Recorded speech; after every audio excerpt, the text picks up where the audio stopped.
Welcome to our Wild West story. Please subscribe and let's dive in. In the vast, silent heart of the American West, there are stories etched not in stone or on paper, but into the very soul of the land itself. They are tales of survival, of profound loss, and sometimes, just sometimes, of a grace so unexpected it can change a man forever. This is one of those stories. It's a story that asks a simple question. What is the true measure of a man? Is it the strength in his hands, the speed of his draw, or the courage it takes to open a door when death is waiting on the other side? If you're a soul who appreciates tales that explore the depths of the human spirit, you've found a home here. Settle in and let this story find a place in your heart. And perhaps, if it does, you'll consider subscribing so we can continue to explore these lost legends together. For now, let us travel back to a time when the world felt both brand new and ancient. The wind on the high plains was a living thing. It had a voice, 1,000 voices, that spoke of loneliness and eternity. For Elias Thorne, it was the only company he kept. His cabin, a testament to stubbornness built of hewn logs and his own sweat, was a tiny island in an ocean of whispering grass.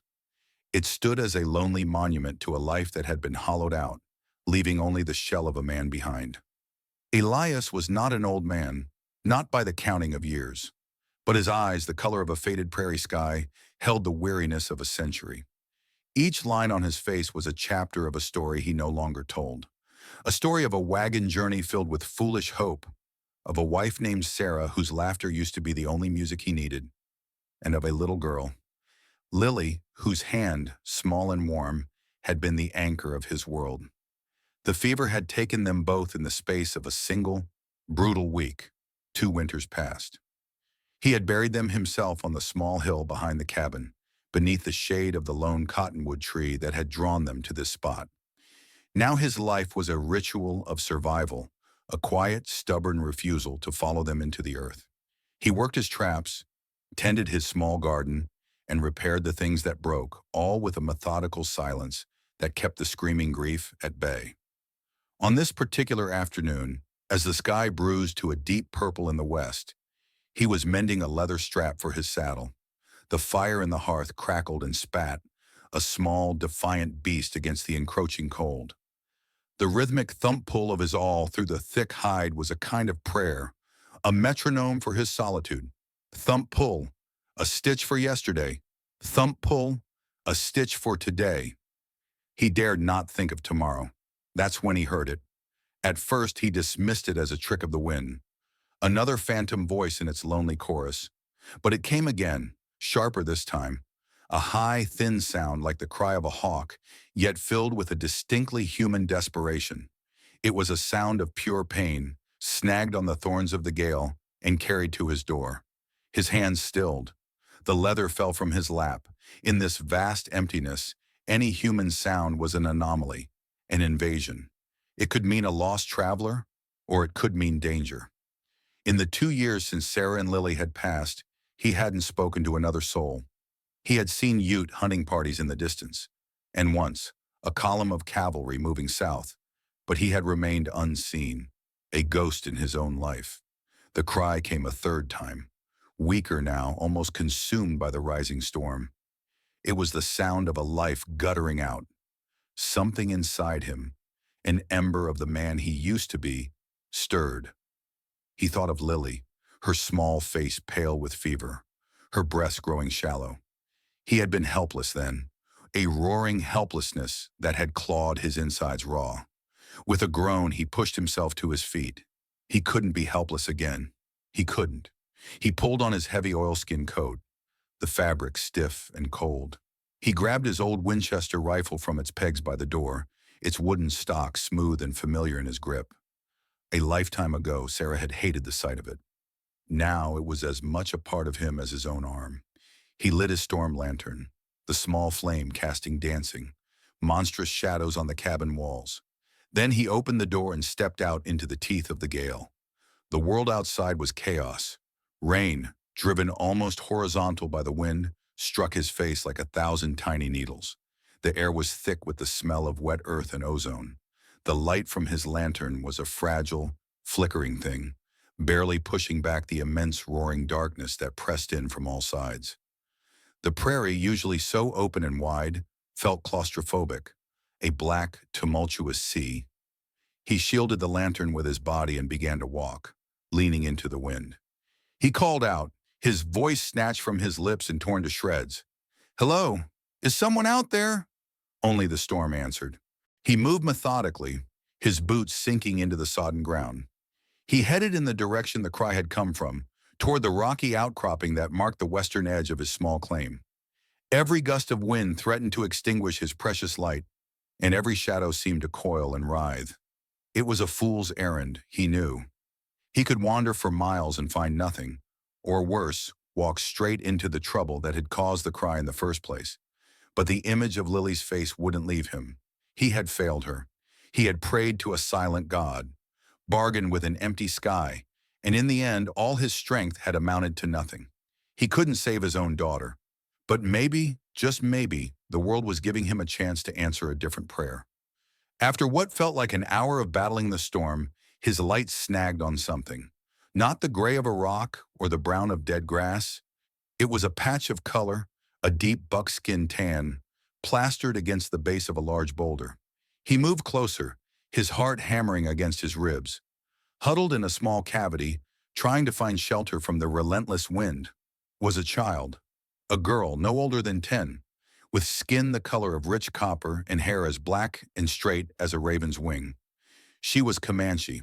Her deerskin dress, intricately beaded at the collar, was soaked through and clinging to her small frame. Her face was smudged with dirt and tears, and a nasty deep gash on her calf was welling with dark blood, staining the ground beneath her. She was shivering, not just from the cold, but from a terror so profound it seemed to steal the very air from her lungs. When the halo of his lantern light fell fully upon her, her head snapped up. Her eyes, wide and black as a starless night, flared with the feral fear of a cornered animal. She didn't scream or cry out. She simply stared, her small body coiled like a spring, ready to fight or flee, though she was clearly in no shape to do either. The discipline of her people, to show no weakness, was a fierce fire in her gaze. Elias stopped. The wind tore at his coat, the rain plastered his hair to his forehead, but he stood perfectly still. He saw the intricate beadwork on her dress, the turquoise amulet around her neck. He saw the pride and the terror warring in her young face. And in that moment, she was not Comanche. She was not the daughter of his enemy. She was a child, alone and hurt, and staring at a giant bearded white man holding a rifle. He thought of Sarah, how she would have approached, with gentleness, with a soft voice. Slowly, deliberately, Elias leaned down and set his Winchester on the wet ground, pushing it slightly away from him. It was an act of profound trust, a gesture that went against every instinct for survival he had honed. He then raised his hands, palms open, showing he held no weapon. "Easy now," he said, his voice low and calm, trying to pitch it beneath the shriek of the wind. "I'm not going to hurt you. You're hurt. Let me help." She, of course, didn't understand his words, but she understood the tone. She understood the gesture of the discarded rifle. Her eyes flickered from his face to his empty hands, to the weapon lying useless in the mud. The tension in her small shoulders lessened by a fraction. He took a slow step forward. She flinched, pulling herself tighter against the rock. He stopped again. He knew this was a delicate dance. One wrong move, and she would bolt, likely to bleed out or die of exposure in the storm. He pointed to his own leg, then to the gash on hers. He mimed wrapping a bandage, then pointed back toward the distant, faint light of his cabin. "Warm," he said. "Fire." Her gaze remained wary, but a flicker of understanding entered her eyes. A powerful gust of wind slammed into them, and a wave of dizziness washed over her. Her head slumped, and her body listed to one side. The fight was leaving her. That was his chance. He moved forward quickly but smoothly, kneeling beside her. "It's all right, little one. It's all right." He expected her to fight him, to scratch and bite, but she was too weak. When he gathered her into his arms, she was little more than a bundle of cold, wet leather and trembling limbs. She weighed almost nothing. As he lifted her, A small, pained gasp escaped her lips, and then she went limp against his chest, her head resting on his shoulder. He picked up his rifle, and with the child secure in one arm and the lantern in the other, he turned his back to the wind and began the long walk home. Each step was a struggle, but the small weight in his arms felt less like a burden and more like an anchor, grounding him in the raging storm. He was no longer just a ghost haunted by his past. He was a man with a purpose, if only for one night. He was carrying a life, and for the first two in a long time, that felt more important than mourning the ones he had lost. The cabin door slammed shut behind them, cutting off the howl of the wind with a sudden, shocking finality. The silence inside was thick and heavy, broken only by the crackle of the fire and the ragged sound of the girl's breathing. Elias gently set her down on the worn bearskin rug before the hearth. For a moment she seemed to disassociate, her eyes wide and unfocused, staring into the flames. The warmth of the cabin was beginning to thaw her frozen limbs, and with it, the shock was setting in. He knew he had to work quickly. He moved with a quiet efficiency born of long practice. He stoked the fire, adding several pieces of dry pine until it roared to life, casting a warm golden glow across the small room. Then he went to his small chest of supplies. He had so little left of what Sarah had called the civilized things, but he had carbolic soap, a few clean linen cloths he had been saving for reasons he didn't understand, and a tin of salve. When he returned to her side, kneeling with the supplies, she flinched away, dragging her injured leg back. The fear was back in her eyes, sharp and clear. "Shh, shh," Elias murmured, keeping his voice soft. He didn't try to touch her. Instead, he took a piece of the clean linen and poured a little water on it from his canteen. He began to clean a scratch on his own arm, his movements slow and deliberate, showing her what he intended to do. He grimaced slightly, a small, theatrical hiss, to show that it might sting, but it was necessary. She watched his every move, her intelligent eyes processing the pantomime. When he was done with his own arm, he held out the clean, wet cloth to her. He didn't move closer, just held it out. An offering. A long moment passed. The fire popped, sending a shower of sparks up the chimney. Finally, with a hesitation that was heartbreaking to watch, she reached out a small, trembling hand and took the cloth from him. She began to dab at the gash on her leg herself, her small face tight with concentration and pain. Elias felt a pang in his chest. The fierce independence, the stubborn pride of this small child was astounding. He let her clean the wound as best she could. Then he gestured to the salve. This time she allowed him to help, his large calloused fingers surprisingly gentle as he applied the soothing balm to the angry red flesh around the cut. He then took the last clean cloth and wrapped it securely, fashioning a crude but effective bandage. The work done, a new kind of silence fell between them. An awkwardness. He was a white settler. She was a Comanche girl. Their peoples were, at best, wary strangers, at worst, mortal enemies. Yet here they were, sharing the warmth of a fire while the world outside tried to tear itself apart. He realized she must be hungry. He went to the pot that was simmering by the fire and ladled a thick rabbit stew into his last clean bowl. The smell of herbs and cooked meat filled the cabin. He set the bowl down near her, along with a wooden spoon he had carved himself. He then retreated to his own side of the hearth, giving her space. She eyed the bowl suspiciously, then looked at him. He picked up his own bowl and took a large bite, showing her it was safe. Her stomach betrayed her with a loud rumble, and a faint blush crept up her neck. With her eyes still fixed on him, she picked up the spoon and began to eat, slowly at first, then with a desperate, ravenous hunger. As she ate, Elias allowed himself to truly look at his small guest. She was a beautiful child, with high cheekbones and a proud, straight nose. But there was a hardness in her posture, a watchfulness that no child should possess. He wondered about her family. Where were they? Were they caught in the storm too? Were they searching for her right now, their hearts sick with worry? His gaze fell upon the small carved wooden horse that sat on the mantelpiece. It was the last thing he had made for Lily. It was crudely carved, the wood worn smooth from hours of being clutched in a small hand. Without thinking, he reached up and took it down. He held it in his palm, the memory of physical ache. He remembered Lily's laughter as she'd made it gallop across the cabin floor, her small voice making whinnying sounds. The memory was so clear, so painful, he almost dropped the toy. The girl had finished her stew and was watching him, her curiosity overcoming her fear. She looked at the wooden horse in his hand, her head cocked to one side. On an impulse, Elias held it out to her. He didn't offer it as a gift, merely as something to see, to share. She hesitated, then shuffled closer on the rug.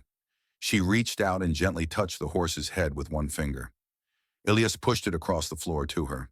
She picked it up, her small fingers tracing the lines he had carved. She turned it over and over, her expression unreadable. Then she did something that stunned him. She looked up at him, then back at the horse, and in a soft, quiet voice, she made a small, perfect whinnying sound, a sound Elias hadn't heard in 2 years. It was too much. A tidal wave of grief, so long held back, crashed over him. A choked sob escaped his throat. He turned his head away, ashamed of his weakness. But the tears came anyway, silent and hot, tracking paths through the grime on his face. He felt a small, tentative touch on his arm. He looked down, and the girl was watching him, her dark eyes filled not with fear, but with a startling and profound empathy. She didn't understand his pain, not its source, but she recognized its shape. She held the wooden horse out to him, offering it back. Elias shook his head, wiping his face with the back of his hand. "No," he rasped, his voice thick. "You keep it. For the night." She seemed to understand. She pulled the horse back into her lap, clutching it to her chest. He got up and laid his wife's old quilt, the one he kept folded at the foot of his bed, over the girl's shoulders. She pulled it around herself, the thick wool a welcome comfort. Her eyelids were growing heavy. The warmth, the food, and the ordeal had finally caught up with her. She lay down on the bearskin rug, curled into a small ball with the wooden horse held tight in her hands, and fell into a deep sleep. Elias sat by the fire for a long time after that, watching her. He was a man adrift, and this child, this stranger from an enemy tribe, had washed up on his shore. By helping her, he felt a flicker of purpose he thought had died with his family. He had done a good thing, a simple, human thing. He felt a sense of peace settle over him, as gentle as a snowfall. He believed he had averted a tragedy. He had no idea he had just set the stage for a much larger one. He had saved a life, but as he would learn with the rising of the sun, every action in this land had a consequence, and the debt for his small act of kindness was about to be presented. And it would be a debt paid in fear, an act of compassion in a world of brutality, a moment of connection in a lifetime of isolation. Elias Thorne fell asleep that night believing he had found a small piece of his own humanity again. But the prairie holds its secrets tightly, and it demands a balance for every act. The life he had saved did not belong to him, and her family was coming to collect. Elias awoke with a start, not to a sound, but to its absence. The storm had blown itself out, and the silence it left behind was absolute, unnatural.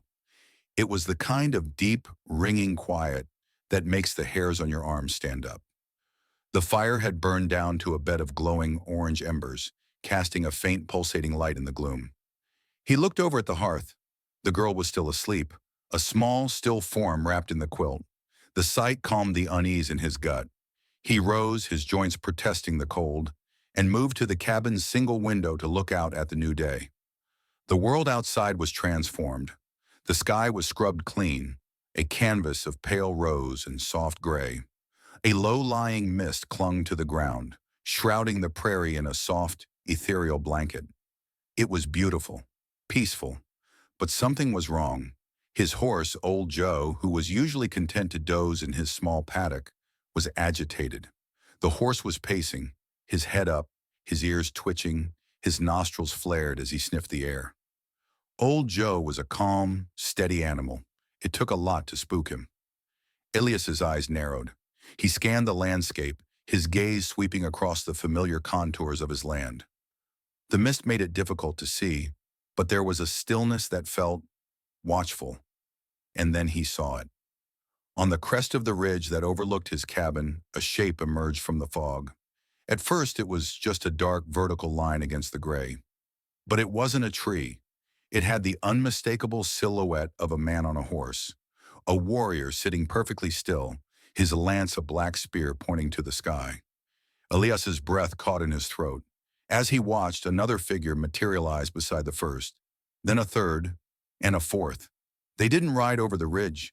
They seemed to rise out of the very earth, coalescing from the mist like vengeful spirits. They were silent, spectral, and utterly terrifying. He scrambled back from the window, his heart beginning a frantic, panicked tattoo against his ribs. He grabbed his old spyglass from its peg, his hands trembling slightly. He crept back to the window, keeping to the shadows, and raised the glass to his eye. The lens brought the ridge into sharp, horrifying focus. They were Comanche. Their faces, grim and stoic, were painted for war, with stark streaks of black and vermilion. They were armed with a mix of traditional and modern weapons, powerful bows, feathered lances, and what looked like new gleaming rifles. Their horses were restless, their breath pluming in the cold morning air. He swung the spyglass to the left, and his blood turned to ice. The line of warriors extended further than he could see. He swung it to the right, the same. He dropped the spyglass and ran to the small peephole on the other side of the cabin. They were there too, fanning out, moving with a terrifying, coordinated silence. They were forming a circle, a perfect, inescapable ring of death around his home. He counted. 10, 20, 50.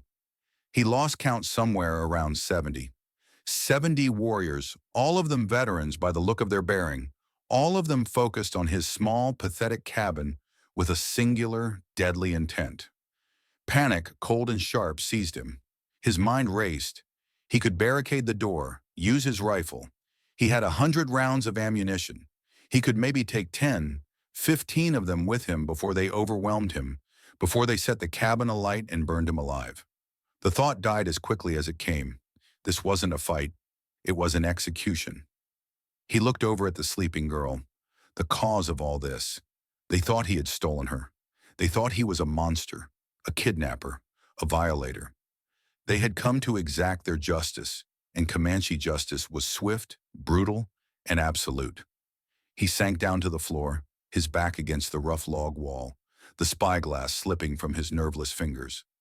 70 warriors, 70 fathers, brothers, and sons, all united in their cold rage, all ready to die to avenge the honor of this one little girl. He was a dead man. The only question was how long it would take. Hours passed, an eternity. The sun climbed higher, burning away the mist, revealing the full, horrifying extent of his predicament. The circle was complete. They just sat there on their horses, patient as stone, their presence a suffocating weight on the cabin.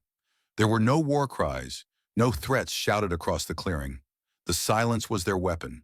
It was a psychological war designed to break him, to let his imagination conjure all the terrible ways he was about to die. And it was working. He thought of being dragged from the cabin, of the feel of knives, of the searing agony of fire. He felt a wave of nausea and squeezed his eyes shut. He thought of Sarah and Lily. He had hoped to be buried beside them. Now his body would likely be left for the wolves, his cabin a smoldering ruin. In the midst of his terror, a strange calm began to settle over him. It was the calm of utter hopelessness, the calm of a man who has accepted his fate. There was no escape. There was no negotiation. He had stumbled into a story much larger than his own, and this was its final chapter. The girl began to stir. She sat up, rubbing the sleep from her eyes. She looked around the quiet cabin, then at Elias, who was sitting on the floor, his face pale and grim. She followed his gaze toward the window, and a look of confusion crossed her face. She crawled over to the peephole he had been looking through. A moment later, she recoiled as if she'd been struck, a small, sharp gasp escaping her lips. She looked at Elias, her eyes wide with a dawning horror, not for herself, but for him. She understood what this army of 70 warriors meant. She understood the mistake they were making. Just then, a new movement broke the stalemate outside. One rider detached himself from the circle. He was clearly the leader, a man whose authority was absolute. He was broad and powerful, even at a distance, with a magnificent eagle feather war bonnet that trailed down his back. He rode his powerful war pony down the gentle slope until he was 50 yards from the cabin door, a clear and challenging space between them. He stopped, a living statue of paternal rage. Even without the spyglass, Elias could feel the sheer force of the man's will, the righteous fury that radiated from him like heat from a forge. The chief raised his lance, its tip glinting in the morning sun. And then he spoke. His voice was not a shout, but a deep, powerful roar that rolled across the clearing and struck the cabin like a physical blow. It was a torrent of guttural Comanche, filled with pain and rage. Elias didn't understand a single word, but the meaning was as clear as the blue sky above. "Give me my daughter, you white devil. Come out and face the death you have earned." The girl beside him began to tremble, her face a mask of fear.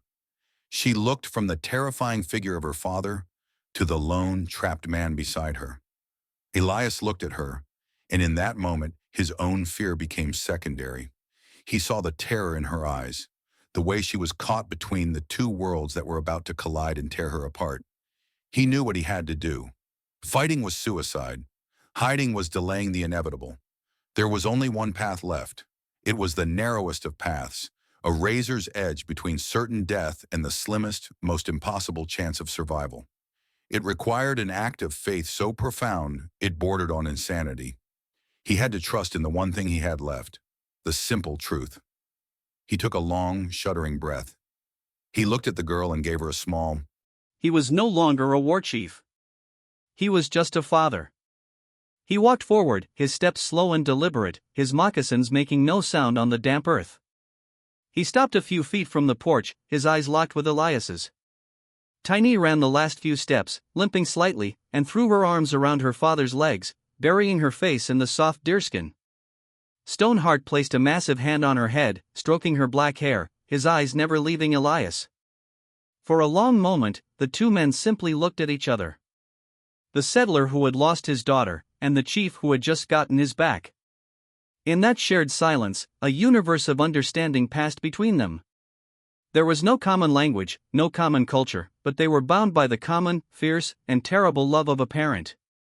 Finally, Stoneheart gave a single, sharp nod. It was a gesture of immense weight.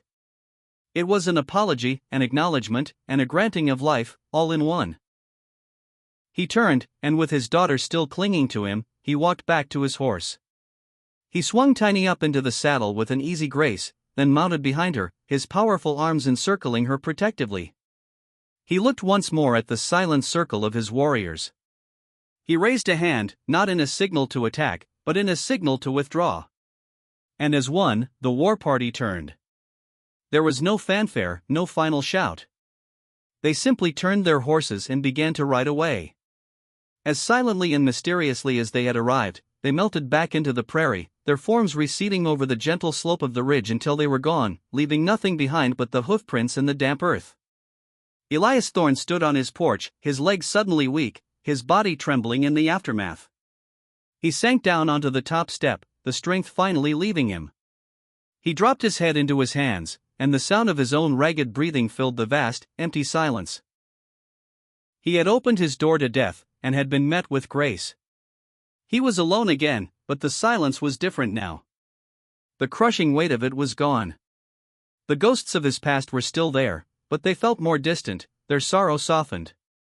He stayed there for a long time, watching the empty horizon as the sun climbed higher, warming his face.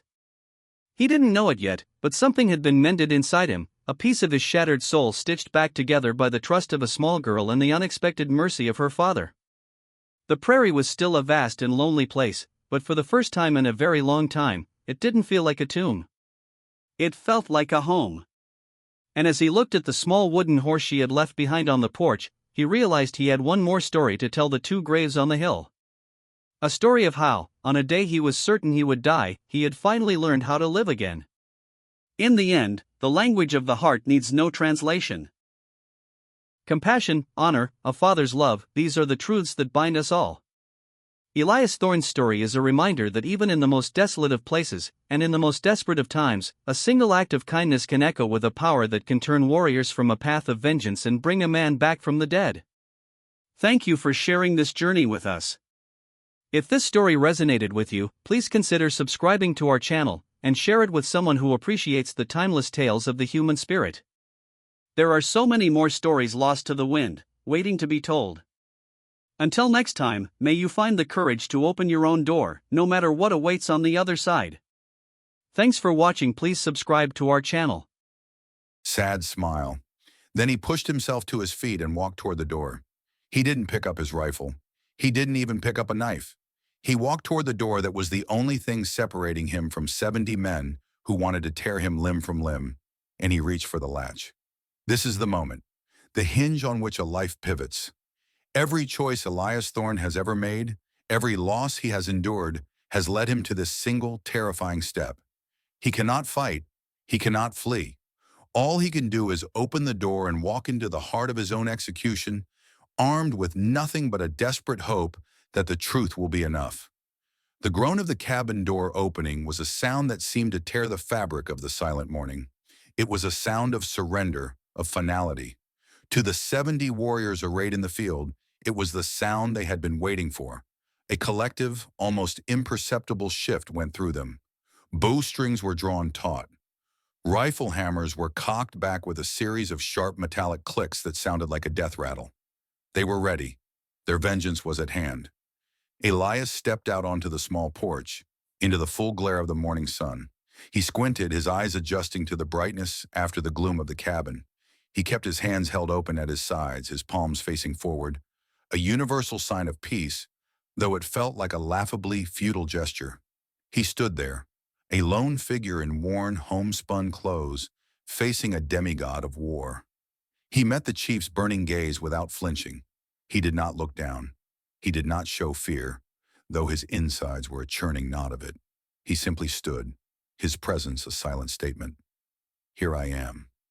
The chief, whom his people called Comanche, or Stone Heart, watched this white man with narrowed, hateful eyes. He had tracked his daughter, Tiny, for a day and a night, his fear for her safety a cold, hard stone in his gut.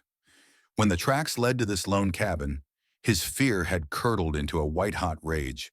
He had pictured the worst, the unspeakable things this settler might have done to his only child. He had come here not for justice, but for annihilation. He had expected the man to cower, to try and fight, to beg. He had not expected this quiet dignity, this calm acceptance. It was baffling, and it was infuriating. Stoneheart opened his mouth to give the order, the command that would send a volley of arrows and bullets into the man and end this. The word was on his tongue, and then the cabin door creaked open again. Every warrior's attention snapped to the movement. Elias didn't turn. He knew who it was. The little girl, Tiny, stepped out from the shadows of the cabin and into the light. She didn't run or scream. She walked to Elias's side and, in a gesture of pure, unthinking trust, her small hand reached out and clutched the rough fabric of his trousers. A collective gasp went through the assembled warriors. It was a soft, sibilant sound, like the wind suddenly changing direction. She was alive. She was unharmed. More than that, she was not a prisoner.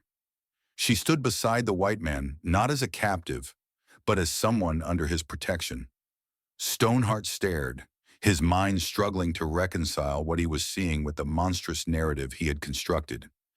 His daughter was safe, and she was defending her captor. It made no sense. Tiny looked at her father, her dark eyes wide and pleading. Then she did something that shattered the tension into a million pieces. She let go of Elias, took a small, limping step forward, and pointed to her own leg. She pointed to the clean white bandage wrapped expertly around her calf. Then she looked back at Elias, and then to her father again, and spoke. Her voice, though small, carried with perfect clarity across the silent clearing. "Tabi," she said, her voice trembling but firm. "Father." She then spoke a few more words in her language, a quick, earnest explanation. "Ne numi Peru, u tuku ne Peru." He helped me. He is a good man. The effect was instantaneous and profound. The iron mask of Stoneheart's face did not just crack, it disintegrated. The rage that had sustained him for 24 hours vanished, replaced by a wave of relief so powerful it made his broad shoulders slump. The stone in his gut dissolved. The tension, the hate, the fear, it all bled out of him, leaving him hollowed out and weak. His daughter was alive. His daughter was safe. He looked at the white man with new eyes. He saw the worn, tired face, the profound sadness in his eyes that he had mistaken for malice. He saw the way the man stood, not defiantly, but with a weary resignation, as if he had been ready to accept a fate he didn't deserve. He saw the truth. With a motion that was both regal and weary, Stoneheart slid from his horse. The ground seemed to tremble as he landed. He was still a fearsome sight, a giant of a man, but the killing intent was gone.